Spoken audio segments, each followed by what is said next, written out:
इसकी शुरुआत उसे हाफिज सईद और मसूद अजहर जैसे आतंकवादियों को भारत के हाथों में सौंपने से करनी चाहिए। राजनाथ सिंह आईएनएस विक्रांत से कहा कि आतंकवाद की मियाद अब खत्म हो चुकी है। उन्होंने कहा कि पाकिस्तान को भारत को मोस्ट वांटेड आतंकी हाफिज सईद और मसूद अजहर को सौंपना चाहिए। राजनाथ सिंह जी ने तो यहाँ तक कह दिया है कि पहले जो 2 आतंकवादी हाफिज सईद और मसूद अजहर पाकिस्तान के पास है, उनको भारत के हवाले करो, फिर आगे की बात होगी। सिर्फ साहब का कहना था कि जी 30 साल हम मिलिटेंट्स को सपोर्ट करते रहे, 30 साल तक पाकिस्तान ने सपोर्ट किया और ये गलती थी, लेकिन वो 30 साल अभी खत्म नहीं हुए। ख्वाजा साहब, आप आज भी इन्हीं लोगों को सपोर्ट कर रहे हैं। जी अंजू जी, आपने बिल्कुल सही बात की है। आज रक्षा मंत्री ने आईएनएस विक्रांत से दुनिया के सामने एक क्लियर कर दिया है, ये मैसेज देकर कि वो 2 आतंकवादी जो कि यूएन डेजिग्नेटेड टेररिस्ट हैं, हाफिज सईद और मसूद अजहर, उनको आप भारत के हवाले करो, उसके बाद ही कोई बात बनेगी। यानी कि बात करने के लिए आओ तो ये 2 पहले हमारे अंडर में होने चाहिए, सौंप दो इनको हमको। तो ये न्यू नॉर्मल भारत ने तय कर दिया है। आज राजनाथ सिंह जी ने इसको बड़ा क्लियर कट बता दिया है कि हाफिज सईद और मसूद अजहर और इस किस्म के लोगों को, जो जिहादी माइंडसेट के हैं, जो एक तरह से टेररिस्ट ही हैं, उनको पाकिस्तान ने इसलिए रखा हुआ है क्योंकि भारत को डराने के लिए। और जिस किस्म की तकरीरें आप यूट्यूब पे चेक कर सकते हैं हाफिज सईद और दूसरे लोगों की, आपको मिलेंगी, उसमें यकीनन नफरत के अलावा कुछ नहीं है। सालों साल हम सपोर्ट करते रहे और आज तक हम सपोर्ट कर रहे हैं। यहाँ तक के हमारे जो डिफेंस मिनिस्टर साहब हैं, ख्वाजा आसिफ साहब, उनका भी आपको याद होगा कि कुछ टाइम पहले उन्होंने कहा कि पाकिस्तान ने 30 साल तक मिलिटेंट्स को सपोर्ट किया। हाँ, ये हमारी गलती थी जी, हमें अमेरिका की वजह से करना पड़ा। अमेरिका की वजह से नहीं करना पड़ा सर, आपको डॉलर्स की वजह से करना पड़ा। आप लोग पैसा ले रहे थे और आप यहाँ पे मिलिटेंट्स को सपोर्ट कर रहे थे। आप अफगानिस्तान के टाइम पर भी आप अमेरिका का साथ दे रहे थे और अब आप कहते हैं जी अफगानिस्तान वाले तो हमारे भाई हैं।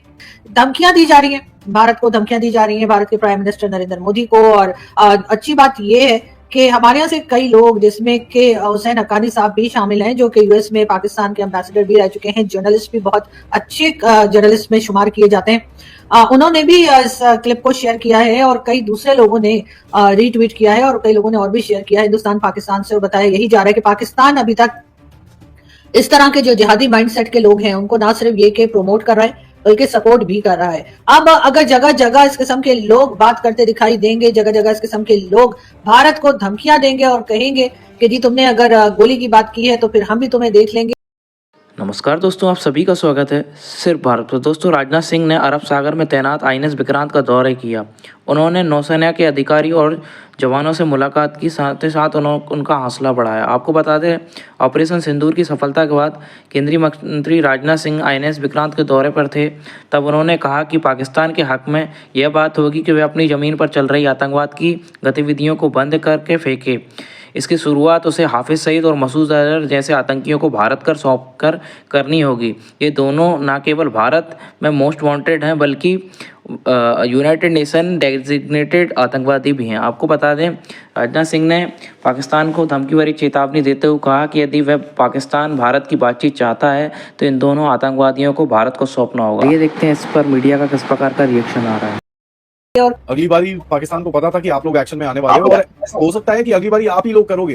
और अगर आपको छूट मिली होती तो 4 टुकड़े हो गए होते पाकिस्तान के भीतर। That is also he said. कौन बोलता है ये सब?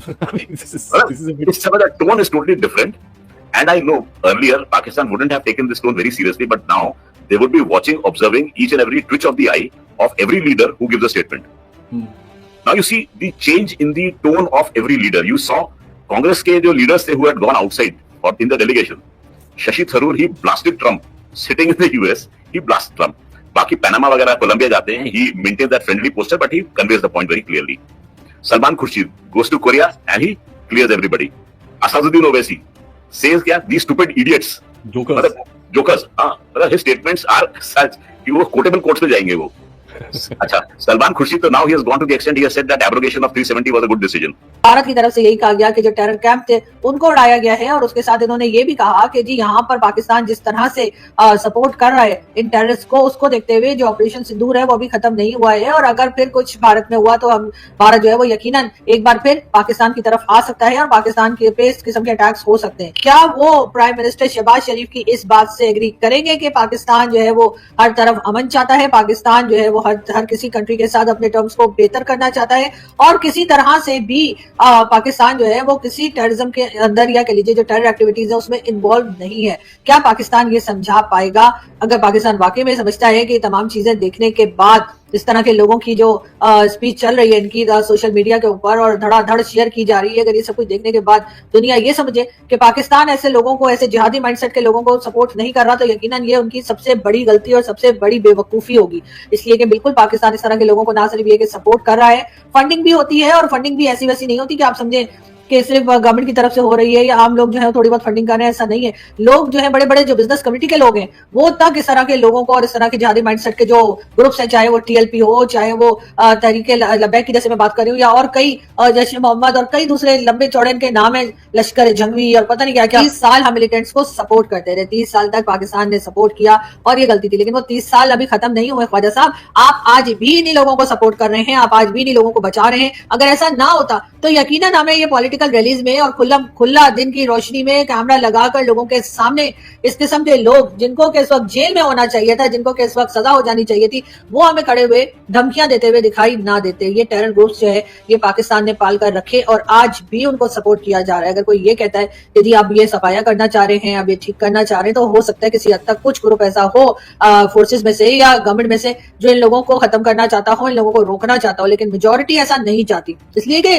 जिन लोगों ने इनको बनाया है वही लोग इनको खत्म भी कर सकते हैं, लेकिन वो तो तभी होगा ना जब इनको खत्म करना चाहेंगे। इन्होंने हमेशा से इस तरह के गुंडे पाल के रखे। हम हिंदुस्तान में भी रह सकते थे, हिंदुस्तान में रह भी रहे थे, लेकिन ये कि जाहिर है पाकिस्तान जो बनाया, मुझे लगता है पाकिस्तान हमने बदमाशी करने के लिए बनाया। वो अच्छा खासा बिजी रखते हैं अपनी गवर्नमेंट को, अच्छा खासा बिजी रखते हैं। वहां की जो मेजोरिटी हिंदू जो कि बताया जाता है 88% है, वो 88% जो है वो उन 20% से डरे सहमे रहते हैं जो वहां पर रह गए थे। वैसे पहली कंट्री है हिंदुस्तान जहां पे मेजोरिटी जो है वो माइनॉरिटी के अंडर रहती है या माइनॉरिटी को ही मनाती रहती है पूरे वक्त, के ऐसा ना हो कि कोई उलट सुलट हो जाए। वैसे तो खैर सेक्युलर के नाम पर उन्होंने अपना नुकसान पहले ही कर लिया है। मैं तो कई बार कह चुकी हूँ कि जब इतनी सारी इस्लामिक कंट्रीज हो सकती हैं तो फिर आखिर एक हिंदू कंट्री या दो हिंदू कंट्रीज क्यों नहीं हो सकती। तो भारत को चाहिए कि ये सेक्युलर होने का जो एक लगा रखा है उसको खत्म करें और एक हिंदू कंट्री के तौर पे अपने आप को सामने रख दें दुनिया के। किसी को क्या एतराज हो सकता है, जब 88% हिंदू है तो हिंदू कंट्री क्यों नहीं हो सकती। लेकिन नहीं, सेक्युलर वाला खेल जो है वो भी जाहिर है कि चलाते रहना चाहते हैं बहुत से लोग हिंदुस्तान के अंदर भी।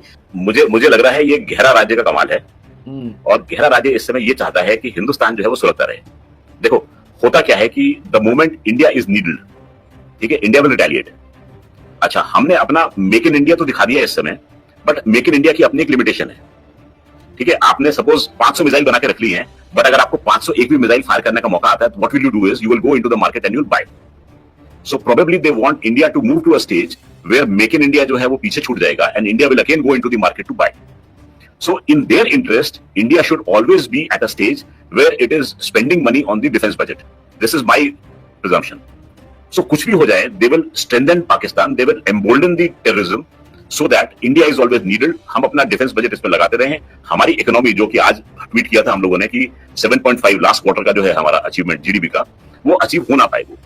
और हम अपना बजट जो है अभी जैसे we have devoted 50,000 crore rupees for defence, एक एडिशनल आउटले हमने दिया है। सो हम ऐसे ही और ट्रांचेस जो हैं वो डिफेंस बजट में डालते रहे एंड एक स्टेज ऐसी है जबकि इंडिया खरीदने पे मजबूर हो जाए। ये अक्सर पब्लिक गैदरिंग में पाकिस्तान के लोगों को भी मारने की बात करते रहते हैं कि अगर किसी ने ये किया तो मार देंगे, वो किया तो नहीं छोड़ेंगे। और ये बड़ी बड़ी पोजीशंस पे बैठे हुए लोग या बड़ी बड़ी पोस्ट के ऊपर बैठे हुए लोग जो हैं उनको भी धमकियां देते हैं, लेकिन इनको ना कोई रोक रहा है ना कोई टोक रहा है। इनको पाल के रखा है स्टेट ने खुद ही। आप खुद देखिए इस्लामाबाद जैसी जगह पे जो कि कह लीजिए कि एक तरह से कैपिटल है पाकिस्तान का, जगह जगह पर जो है वो पुलिस चौकी है, लोगों को अंदर आते जाते चेक किया जाता है। मगर जिस वक्त भी इनको भेजा जाता है TLP वालों को, ये आकर कहीं भी बैठ जाते हैं। फैजाबाद चौक पे बैठ जाएंगे, आप पारा चौक पे बैठ जाएंगे और जब जाना होगा इन्हें कहा जाएगा चले जाओ तो ये उठकर चले जाएंगे। बहुत से लोगों का ख्याल है कि शायद हाफिज सईद या मसूद अजहर और इस तरह के लोगों को मार दिया जाए या भारत के हवाले कर दिया जाए तो शायद हालात बेहतर हो जाएंगे।